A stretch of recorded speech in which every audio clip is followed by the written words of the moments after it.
Velkommen til Voxpop med Tommy. I studiet der har vi Martin Hauge. Hej Martin. Hej Tommy. Har du det godt? Ja, jeg har det rigtig. Det er jeg glad for at høre. 1-10, hvad siger du? Lige omkring 3. 3, okay. Hvad med det?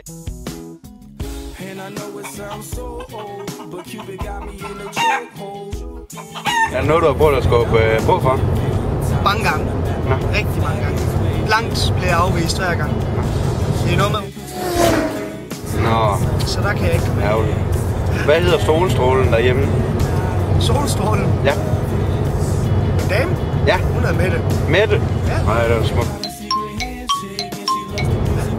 Hvad gør du for at få Mette sådan rigtig op at ringe? Helt op at ringe. Så hun bliver sur. Nej.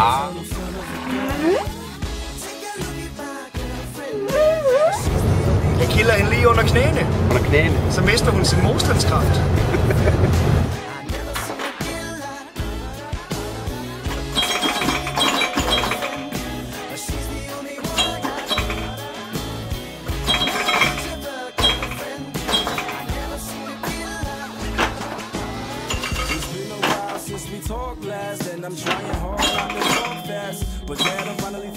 Robert. Og hvad gør du så?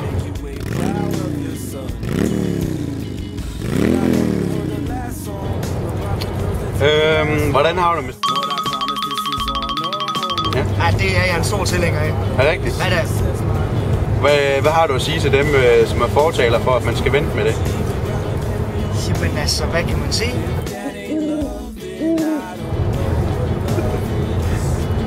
Ja. Hvordan synes du dyrevelfærden er i Danmark? Lige pt. Dyrevelfærden? Ja. Så jeg synes vi gør for lidt for vores kæledyr. Okay. Altså, tænker du... Lidt det hele. Jeg synes, der går rigtig mange dyr rundt, som er lidt for tynde. Ja. Jeg kan se, det er sure. En madskål. Så kan man altså nå langt. Ja, det kan man. Det er lidt ligesom med damer. Men det er sådan en helt anden snak. Ja. Er der nogle andre, der har nogle spørgsmål til Martin? På en skala på 1 til 10. Den er jeg ikke sikker. Den skal jeg lige høre fra... Hvad bliver der spurgt om? På en skala fra 1 til 10. Jeg skal lige høre om 10 er det højeste. Ja. Ja, så er det 1. Okay. Hvordan kan det være? Er det smagen, eller er det konsistensen, eller... Men bare luft? Det der... Jeg var ikke mig.